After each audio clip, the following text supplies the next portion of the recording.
So I did something that most people said was impossible. I went 30 days without spending a single dollar. Not 1 cent. Zero. Nothing. And honestly, what happened during this challenge completely changed how I see money and what I actually need versus what I just mindlessly buy. Before we get into this, let me be clear about the rules I set for myself. Because when I told people I was doing this, everyone had the same questions. What about rent? What about food? What about emergencies? So here were my rules. All bills that were already committed to. Rent, insurance, utilities, those were prepaid before the challenge started. This wasn't about becoming homeless or not having electricity. This was about discretionary spending. Everything else that we normally spend money on without thinking, no buying food, no coffee shops, no restaurants, no delivery, no gas station snacks. Nothing, no online shopping.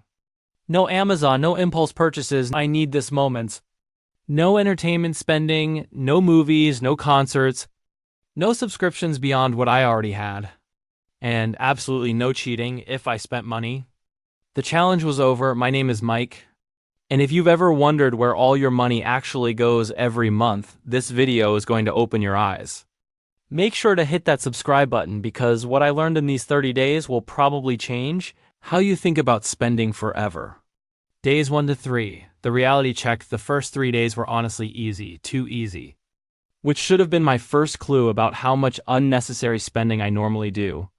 I had groceries already in my house. I made coffee at home. I worked from home, so no commute costs. It felt almost normal. But here's what I noticed immediately. I reached for my wallet like a reflex probably 20 times on day 1 alone. Getting in my car, my brain automatically thought, I'll grab coffee on the way. Lunchtime hits. Immediate thought was, what should I order? Bored in the evening, my hand literally went to my phone to browse Amazon. These weren't conscious decisions. They were autopilot behaviors, and that's when it hit me. I was spending money dozens of times per week without actually deciding to spend money. It was just habit. Stimulus triggers response. Bored equals spend. Driving equals coffee shop. Hungry equals order food. Day 3, I had my first real test. Friends texted about going to dinner. Now, normally I would have just said yes without thinking, but I couldn't. So I suggested we do a potluck at someone's house instead. And you know what? Nobody cared. We had just as good of a time. Probably better, actually, because we weren't in a loud restaurant. Total cost, $0. That dinner would have been $40 to $50 easily. And I didn't miss anything that was eye-opening. Days 4 to 10. The withdrawal phase, this is when it started getting harder. Not because I needed anything, but because the psychological addiction to spending started showing itself. Day 5, I was driving past my usual coffee shop. The one where I'd stop probably 4 times a week. And I felt this weird sense of loss, like I was missing out on something. But I wasn't missing the coffee, I had coffee at home. I was missing the ritual of buying something. That's when I realized how much of my spending was just about the act of purchasing. Not about what I was getting. The dopamine hit from buying something. Even if it was just a $5 latte, day 7 I wanted to buy something so badly that I almost broke. I was online, had stuff in my cart. Credit card information autofilled. 1 click away. I sat there for probably 10 minutes just hovering over the purchase button. You know what stopped me? I asked myself, will I remember buying this in 30 days? The answer was no, so I closed the browser. That purchase would have been $67 for some tech accessory I definitely didn't need. But in the moment my brain was screaming that I needed it. By day 10 I was noticing something else. I wasn't any less happy. Actually, I might have been slightly more relaxed because I wasn't constantly making spending decisions. Every dollar spent is a micro decision. And I was eliminating probably 30 to 40 of those decisions per week. The mental bandwidth I got back was noticeable. Days 11 to 17. The pattern recognition. The middle part of the challenge is when I started seeing patterns I'd never noticed before. I realized I spent money based on time of day. 7 a.m., coffee shop.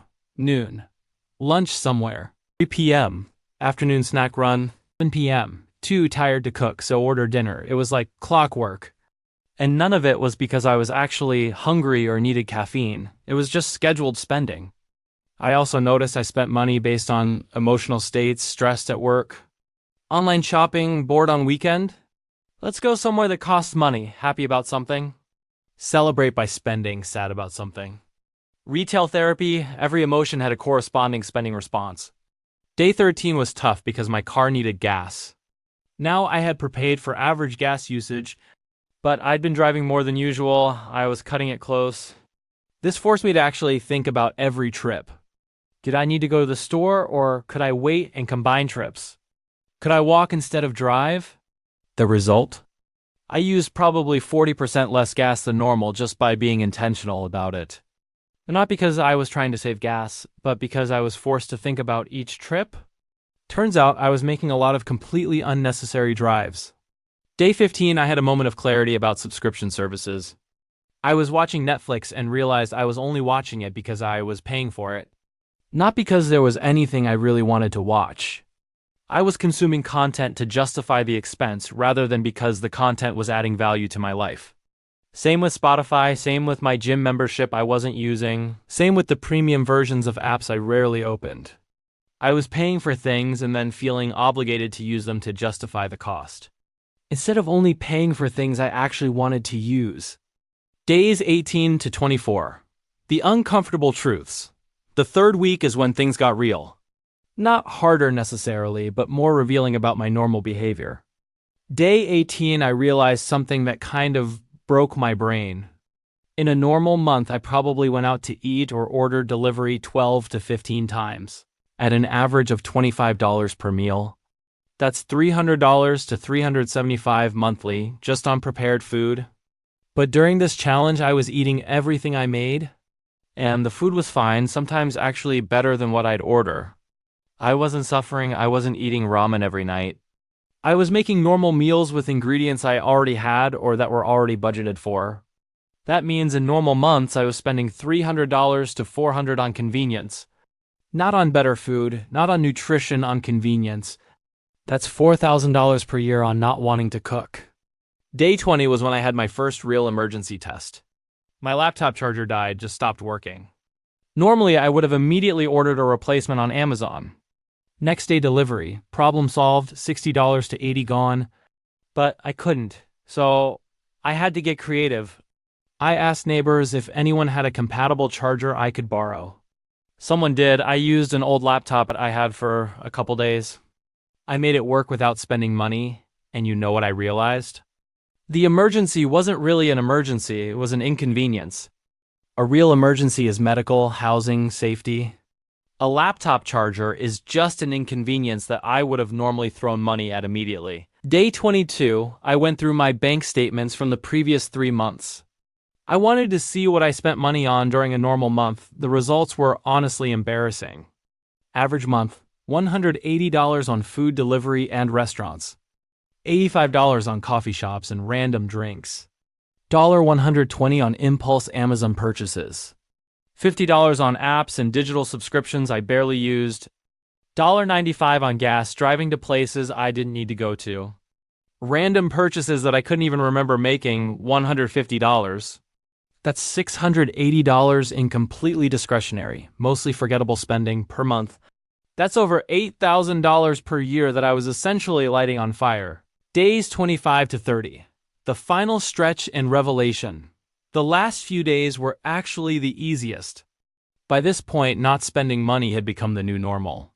The urges were mostly gone, my brain had recalibrated.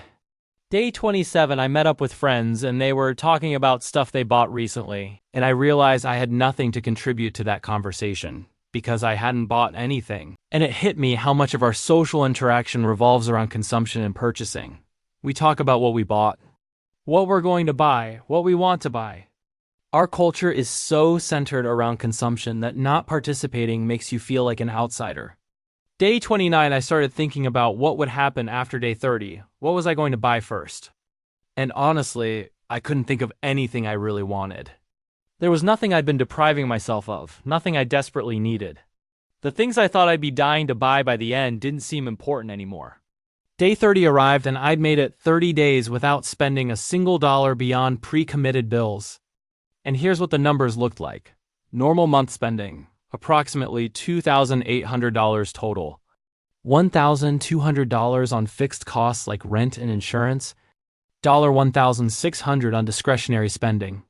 This challenge month, $1,200 on those same fixed costs, $0 on discretionary spending. I saved $1,600 in 1 month. Just by not spending on non-essential stuff? That's $19,200 annually if I kept this up. That's a significant chunk of money that normally just evaporates. What actually changed? But here's what actually matters. The stuff I learned that I'm going to carry forward? First, about 80% of my normal spending was habitual, not intentional. I wasn't buying things because I needed them or even really wanted them. I was buying things because it was Tuesday and I always get coffee on Tuesday. Because I was bored, because I was driving past a store. Because an ad told me to. Second, the things I thought were necessities weren't. Restaurant food, coffee shops, impulse purchases, none of it was actually necessary. I survived fine, I was happy, maybe happier actually.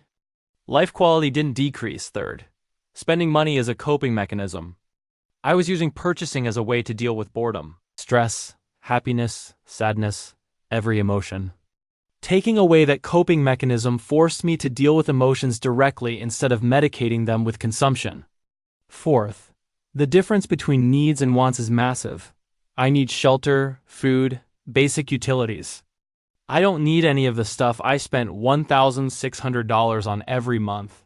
That was all wants disguised as needs through habit and rationalization. Fifth, convenience is expensive as hell.